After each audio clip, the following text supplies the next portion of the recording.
In a recent interview with Variety, Academy Award-winning actor Matthew McConaughey revealed that he has been in talks with both Marvel and DC about a potential superhero character for him. McConaughey said the following: "I've read some Marvel and DC script, and I've talked about working with them on some scripts, none of which I'll share with you what they are or were. Yeah, I've circled some of those. Nothing has been right for me yet, but I'm sure open to it. It's very simple for me.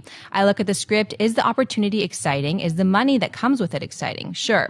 Is it the possibility of going, hey, you can get on a train and it can be a franchise and you can do 3, 4, and 5 and have a great time as some kind of superhero or antihero? But I would also look at something like that and say, hey, in success, that means you are on the train for a while. Contractually, you're going to return to the character over and over. It's something I ask myself, is it something I'd want to return to? Would I be excited to go back and put the shoes on the character again? Going and doing the press tour with that group of people again? I always ask myself those questions again. It starts with the story and the character." Schnapp Bayersell, his comments. I wholeheartedly buy them. I mean, it sounds like he really put a lot of thought into it. He's a methodical type of guy, and it makes sense. Everything he said is what I would expect a great actor like himself to think when they're approached by any kind of material, albeit a superhero film, a crime drama, or a love story or a comedy. It's like, what is this about? How am I going to be able to impact it? What can I bring to it? Not even thinking about sequels, but now you have to actually think about that with these 1 million year contracts or whatever, where you're like, hey, you're going to be in 9 more films. You're going to commit to this character because that's what we're doing now. We're creating this overall world. So for McConaughey to think that way and think it through, it just shows you whatever role he takes, I'll be excited to hear what it's going to be. Conjecture wise, I started thinking what role could he possibly play in the Marvel Cinematic Universe that hasn't been taken already? Because most of the big guns have already been adapted. So I was like, well, if they're going to keep going cosmic, it might make sense. It probably wouldn't be the Warlock that we know, but I'd say Warlock could be a really interesting role, redone and retold with McConaughey as Warlock. For DC, that's even a slightly tougher one. I was thinking through it. It's like, boy, what about him as Hawkman? That would be crazy. Thanagarian, all that kind of stuff. It'd be crazy. So I wholeheartedly buy his comments. I think he said several really smart, revealing, and honest things. Let's start with the first thing.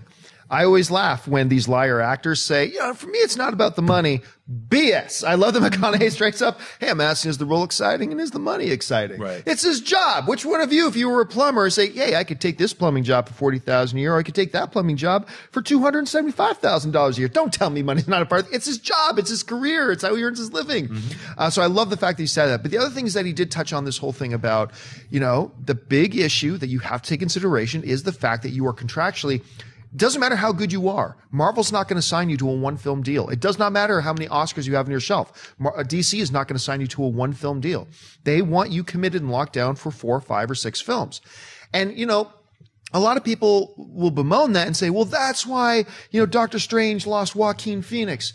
Okay, maybe, but guess what? As a fan of those comic book cinematic universes, I want to know that the filmmakers are not going to have their hands cuffed. That, okay, we got this guy, but we only got him for 1 film, and then we're going to have to try to renegotiate after the 1 film, and then maybe he comes back, maybe he doesn't. Now, creatively, they have to make decisions based on whether the actor's going to come back. They have to make creative decisions based on that. They have to make financial decisions based on that. You know what? I would have loved to have seen Joaquin Phoenix as Doctor Strange. Would have loved it. But you know what? We got a pretty damn good one anyway, who did step up and sign the deal to be contractually obligated for a number of films. And I think that's the more important fact here. And so I love the fact that McConaughey's cognizant of that. I love the fact that he's talking about it. He's reflecting on it. And if he signs up, then we who are fans of his, if he does sign up to be Hawkman, then people who are Hawkman fans can rest assured and know, okay, we don't have to worry about him just doing a one and done. That means he probably signed for the long haul. And that's a good thing. So I love his comments. Yeah, a big buy for me as well, too, like you said, because of the honesty. And you also got to remember where McConaughey is in his career, where he was in his career. Yeah. If you rewind about 5 years ago and they're talking to him, he'd probably have signed 5 minutes ago. But the fact that where he is now, he's able to. And like you're going back to your analogy with having a job, you get to a place in your career to where you're allowed to weigh out those options. Yeah. And you should look at the money and whether or not you want to take that job for X amount of years, or is that going to maybe now what can I not do now because I signed this career? Like there might be, he's had a few roles. He had Dallas Buyers Club and Interstellar. He's had movies to where he's really shown that what he can do as an actor, and he might be able to do that in another role in a big superhero movie too, to where it's another character. But how many movies can you do that for? He wants to know. I understand that. I think it makes sense that he would say things like that. I just like, what I loved most about it is that he's weighing out the options, looking at it, wants to find the right role.